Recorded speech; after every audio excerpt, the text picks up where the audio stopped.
I've forgotten who thought of the line.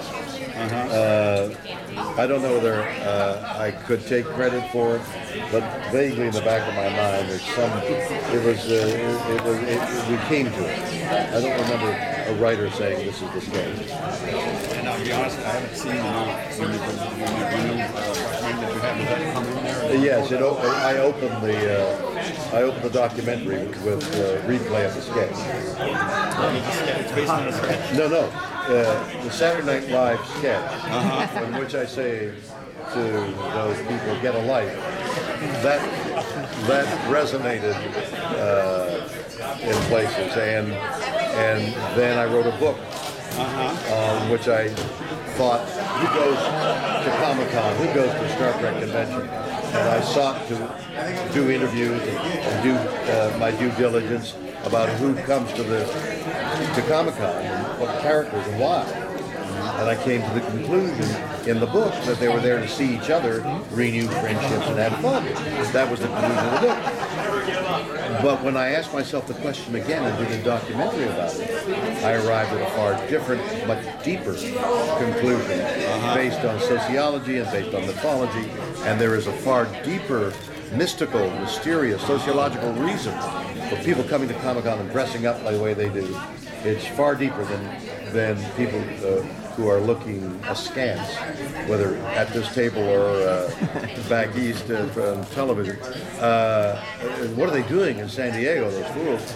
That's not it at all. The nerds. The nerds. Is it subliminal, the nerd? Yeah, but it's far deeper than that. Well, And that's what I hope to. They always said the geek shall inherit the earth. There you are, and it's the word "shall."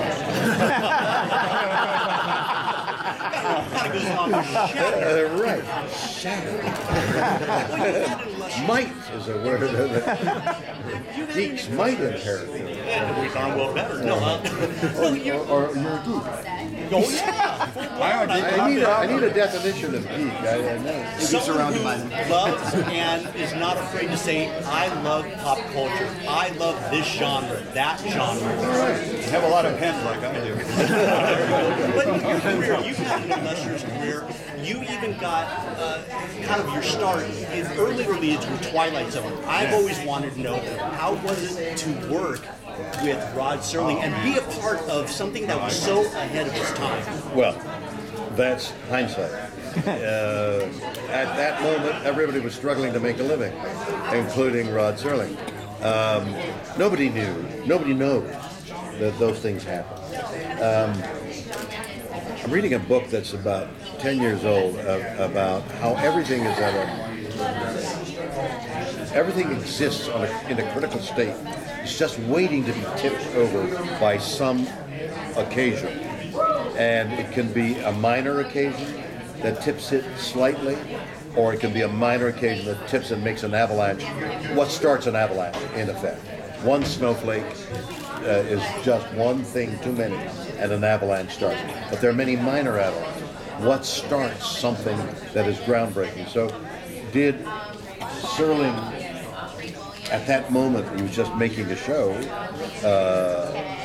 did he tip the balance so that everybody now looks back at that show and says, that was the defining moment? I think that's what happened. Star Trek the same way.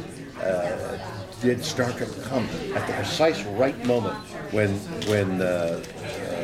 science fiction literature was at its apex, and there were other little science fiction shows that tantalized everybody's curiosity, and here comes Star Trek, and bang, it becomes a phenomenon, but it was just part of a groundswell. They say there's an art renaissance in Los There's a Angeles. what? There's a renaissance in art in Berlin right now, and also in Brooklyn. Are you saying in that period of time, I'm a history person, is that part of the renaissance? Because in music in the 50s and the early 60s, you saw that. What is a renaissance? Just change is happening all the time, and we're in a continuous state of change, and in a critical state of change all the time. Most change like earthquake faults, I'm quoting the book, move along these lines, and slowly the tension is there until there's a sudden release, and that's the earthquake. And that happens in every phase of human activity, history in particular. We go along, we think everything is cool, and suddenly there's a revolution, but there's a tipping point.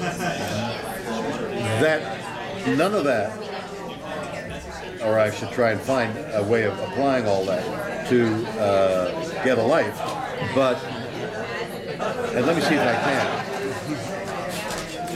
All these people are coming to a comic convention or a Star Trek convention for various reasons. Their own personal reasons, and then they're imbued by a need, a need that is a general need, which has to do with mythology, has to do with a need for explanation of their lives, and most of them don't know that that's why they're here. Most of them don't know that they're in the middle of a ritual that is cultural, and that's what my documentary examines. You mentioned in the documentary. Carl Jung talks about it, exactly. Well, The it's a sense of unconscious. community and a sense of belonging, which everybody strives for. That's exactly right. It's a sense of community. That's one of the aspects of Comic-Con, is a sense of community. You go out on those streets. I've been driving to these interviews, and did you spit in that at all? Yes. Well, she said yes. There's a sense of community that these people you see in these restaurants are all sitting around, walking there. There's an ease and a joy, a sense of pleasure out there. There's no harm in these masses of people. They're not here to riot and to throw ash cans. They're here to have fun. There's a general feeling of gentility. Because everybody that's come to Comic-Con, spent their money to come and time to come to Comic-Con, are here for a definitive purpose, and that purpose is what I examine in Get Alive. Mr. Shatner? See, look at that! Look at that! With the book and the documentary, is there a particular story that stands out from one of your fans that I use different stories. When I was doing the book, I went around and talked to different people. I talked to a woman. I flew to Dallas, actually, from California, to talk to a woman who was had multiple personalities, different voices, all of them Star Trek. Okay? Now, whether it was real, whether it was fake, and I don't quite know, but she wasn't a well person, and she had the phenomena of the multiple. There was, again from the book, there's a kid who was pathologically shy as a cat, dressed as a cat up in Star Trek uniform. Is verbal, voluble, keeps on talking. The moment the cat is out of his reach, he sinks back into inability to talk. There are other people that are the cast of the documentary, because I wrote the book several years ago. So there's a whole new group of people that evidence the same needs and salvations that they get from coming to a convention. And there's a kid in a wheelchair suffering from Lou Gehrig's disease.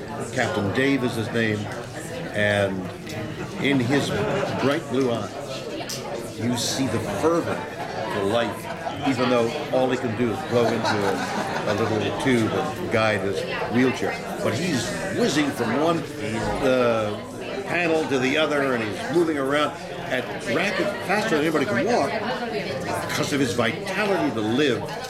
And things happen that will move you in this documentary. Mr. Shatner, quick question. In your documentary, Get a Life, you aptly point out that people from all walks of life turn up at these conventions. Do you think that it's because of a longing people have for something out there, something that has not been part of it. Fulfilled? That is definitely part of it. The science fiction has been spoken about as the search for God. What is out there? what is in those stars with planets that go around, the billions and billions of stars of more than likely more than one universe. It's staggering to use your imagination and to read these writers and watch these movies with great artists painting the background and giving you a possibility of what you would see if you were capable of doing that. You're never going to be able to do it because we can't go there, or we can go there in our imaginations, and that's what science fiction is about. And that's why these people are here. Thank One you, of the everybody. Thank you so much. Thank you. Thank you so much. Thank you so much.